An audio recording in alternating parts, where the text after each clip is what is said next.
आज की कहानी है रहमान की। रहमान एक बॉलीवुड एक्टर था और रहमान की गिनती सबसे बड़े एक्टरों में की जाती थी। हाँ, की जाती थी क्योंकि वो अब इस दुनिया में नहीं है। आज ही रहमान की लाश को दफनाने के लिए ले जाया जा रहा था। लोगों का कहना है कि रहमान कुछ वक्त से पागलों की तरह बर्ताव कर रहा था। रहमान के घर वाले, उसके दोस्त और उसके फैंस भी काफ़ी परेशान थे। ये सिलसिला कुछ इस तरह से शुरू हुआ था। बात थोड़े महीने पहले की है। रहमान अपनी फ़िल्म की शूटिंग ख़त्म करके घर जा रहा था। शूटिंग का काम करके इतना थक गया था कि उसने सोचा कि घर जाके सीधा सो जाऊंगा। वैसे भी दूसरे दिन काम थोड़ा ज़्यादा है तो आराम का वक्त नहीं मिलेगा। रहमान इतना बड़ा स्टार होने के बावजूद फ्लैट में रहता था, लेकिन मुंबई जैसे शहर में खुद का एक 3 BHK फ्लैट होना भी अमीरी से कम नहीं माना जाता। रात के तकरीबन 12:30 बजे थे। रहमान अपनी बिल्डिंग के पार्किंग में अपनी कार पार्क करके लिफ्ट की ओर जा रहा था। तब उसे अजीब सी आवाज़ सुनाई दी, मानो कोई रो रहा हो। पर आवाज़ इतनी धीमी थी कि उसने ज़्यादा ध्यान नहीं दिया। लेकिन हैरानी की बात तो ये थी कि उस वक्त पार्किंग में रहमान के अलावा कोई और था ही नहीं। रहमान इस बात पे ज़्यादा ध्यान न देते हुए लिफ्ट में जाकर खड़ा हो गया। रहमान बिल्डिंग के 6ठे माले पे रहता था। उसने अपने फ्लैट में जाने के लिए नंबर 6 दबाया। तब अचानक लिफ्ट पता नहीं कैसे 4थे मंजिल पे आके रुक गई और दरवाज़ा खुल गया। रहमान को लगा कि शायद लिफ्ट में कोई खराबी है। ये सोचकर उसने वापस 6ठे माले पे जाने के लिए बटन दबाया। लेकिन तब कुछ ऐसा हुआ कि लिफ्ट का दरवाज़ा बंद हुआ ही नहीं और लिफ्ट ऊपर गई ही नहीं। रहमान पहले से ही अपने काम की वजह से थका हुआ था और मानो उसका शरीर का हर एक हिस्सा आराम मांग रहा हो। लेकिन लिफ्ट की वजह से वो काफ़ी गुस्से में आ गया था, तो वो अपने पैर पटक कर लिफ्ट से बाहर निकल गया और अपने फ्लैट की ओर सीढ़ियों से चलने लगा। ऊपर चढ़ते वक्त उसे ऐसा लगा कि उसके साथ साथ कोई और भी उसे देखते हुए चढ़ रहा है।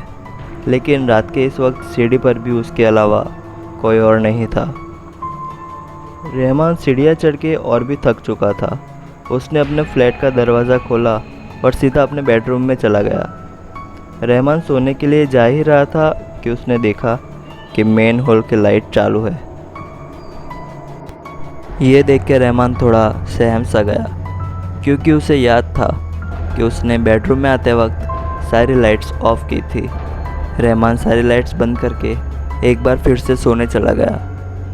अभी थोड़ी ही देर हुई थी आंख लगे हुए और किसी ने डोरबेल बजाई। कोई शायद बहुत जल्दी में था, क्योंकि वो डोरबेल लगातार बजाए जा रहा था। रहमान उठकर सीधे दरवाजे की ओर दौड़ा, क्या पता कोई अर्जेंट काम हो।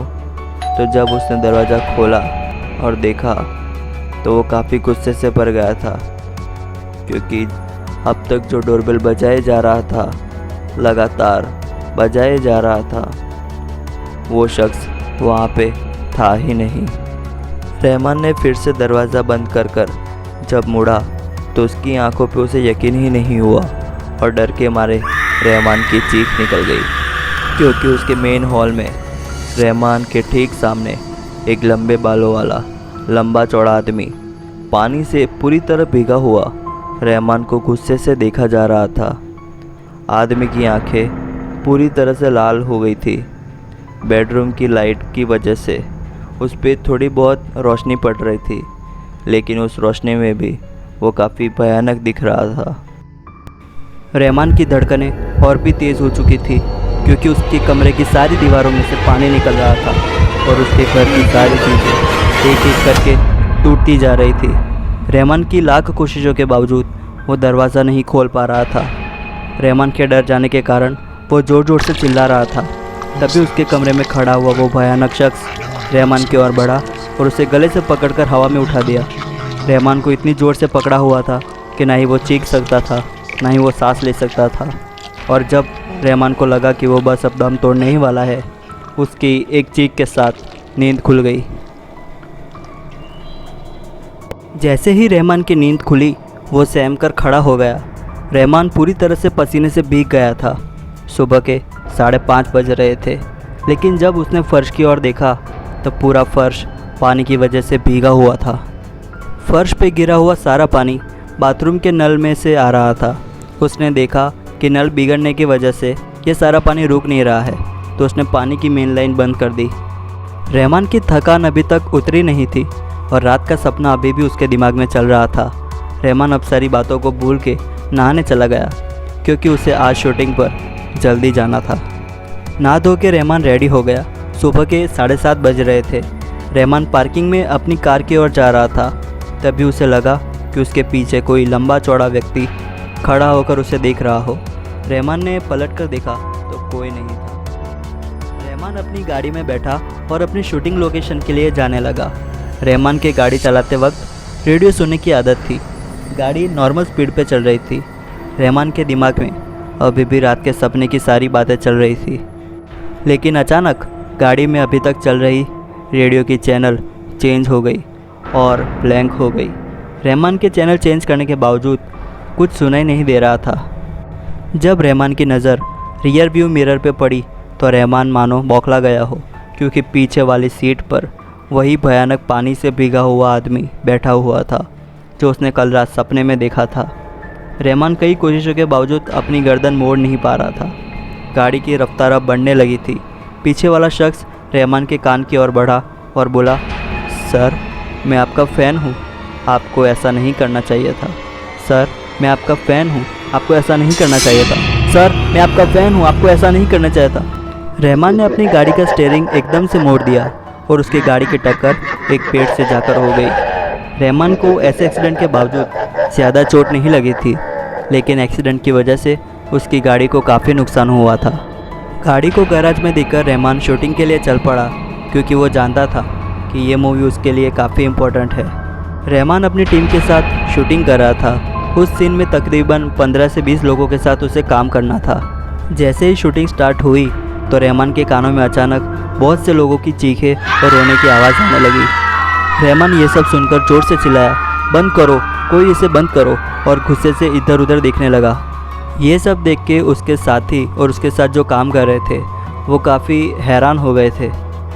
रहमान अब थोड़ा कमज़ोर महसूस कर रहा था। रहमान ने अपने सारे सपने की बातें और एक्सीडेंट की सारी बात अपने डायरेक्टर और अपने सुपरवाइज़र को बताई। रहमान की ऐसी हालत देखते हुए आज की शूटिंग को पोस्टपोन करने की बात हो गई थी। रहमान बहुत ज़्यादा दुखी और गुस्से में था, क्योंकि उसे समझ नहीं आ रहा था कि ये सब उसके साथ क्या हो रहा है और क्यों हो रहा है। रहमान की हालत बहुत ख़राब हो गई थी। रहमान ने सोचा कि उसके शहर के पास से जो नदी जाती है वहाँ जाके थोड़ा टाइम निकाला जाए। वैसे भी वहाँ ज़्यादातर कोई नहीं होता, तो शोर शराबा भी नहीं होगा और मन को शांति भी मिल जाएगी। रहमान अपनी दोस्त की बाइक लेके उस नदी के पास जाके बैठता है, लेकिन मानो रहमान के नसीब में से सुकून किसी ने छीन लिया हो, क्योंकि रहमान के वहाँ बैठे हुए मुश्किल से 10 मिनट हुए थे और वहाँ आसमान में काले बादल छा गए थे। काले बादल और कड़कती बिजलियाँ। रहमान उठकर अपनी बाइक की ओर चल पड़ा, लेकिन जब रहमान की नज़र नदी की ओर गई तो देखा तो वही शख्स जो उसने सपने में देखा था और उसकी कार में देखा था, वो रहमान की ओर दौड़ते हुए आ रहा था। रहमान भी वहाँ से अपनी बाइक की ओर भागा, लेकिन किक मारने के बावजूद गाड़ी स्टार्ट नहीं हो रही थी। रहमान उस वक्त काफ़ी डर गया था। तभी एक जोर से कड़कती बिजली के साथ रहमान ने ज़ोर ज़ोर से रोना शुरू कर दिया और बारिश भी काफ़ी तेज़ी से शुरू हो गई थी। रहमान ने जब मुड़कर देखा तो दूर दूर तक कोई नज़र नहीं आ रहा था, पर जब रहमान ने वापस मुड़कर सामने की ओर देखा तो वो भयानक शख्स उसके सामने ही खड़ा था और उसे गुस्से से देखे जा रहा था। रहमान ने कहा, आखिर मैंने तुम्हारा क्या बिगाड़ा है? मेरे पीछे क्यों पड़े हो? तुम्हें मुझसे क्या चाहिए और आखिर कौन हो तुम? ये बोलकर रहमान ज़ोर ज़ोर से रोने लगा। तभी उस शख्स ने कहा कि तुम मुझे भूल गए? मेरा नाम राहुल है और मैं तब तक तुम्हारे साथ हूँ जब तक तुम मर नहीं जाते। तुम्हें रोज़ मरने के लिए तड़पना पड़ेगा। तुम्हें रोज़, हर पल, हर वक्त मेरे साथ रहना पड़ेगा। राहुल का नाम सुनकर रहमान ज़ोर ज़ोर से रोने लगा और माफ़ी की भीख मांगने लगा और गिड़गिड़ाने लगा। उस दिन के बाद रहमान मीडिया और उसके दोस्त और उसके फैंस सबके सामने पागलों की तरह हरकतें करता था। कभी रोने लगता था या फिर गुस्सा करने लगता था। उसके पड़ोसी भी बता रहे थे कि उसके घर से रोज़ चीखने और रोने की आवाज़ें आती थी और कुछ वक्त के बाद रहमान ने दम तोड़ दिया। शायद वो शख्स जिसने अपना नाम राहुल बताया था वो कामयाब हुआ। राहुल एक थिएटर आर्टिस्ट था। उसके कलाकारी के चर्चे मशहूर थे। राहुल को लाइफ की पहली और सबसे बड़ी मूवी ऑफ़र की गई थी, पर यह बात रहमान को पसंद नहीं आई। ज़्यादातर बॉलीवुड एक्टर किसी थिएटर आर्टिस्ट को या फिर किसी न्यू आर्टिस्ट को पसंद नहीं करते। रहमान ने राहुल को उसी नदी के पास मिलने बुलाया था और उसने राहुल की बेरहमी से हत्या कर दी थी। हत्या करने के बाद रहमान ने राहुल की लाश को नदी में फेंक दिया था और राहुल को जो मूवी ऑफ़र की थी वो रहमान ने हड़प ली। लेकिन वो कहते हैं ना, आप अपने गुनाहों को कितना भी छुपा लो, आपका कर्म आपका पीछा कभी नहीं छोड़ेगा।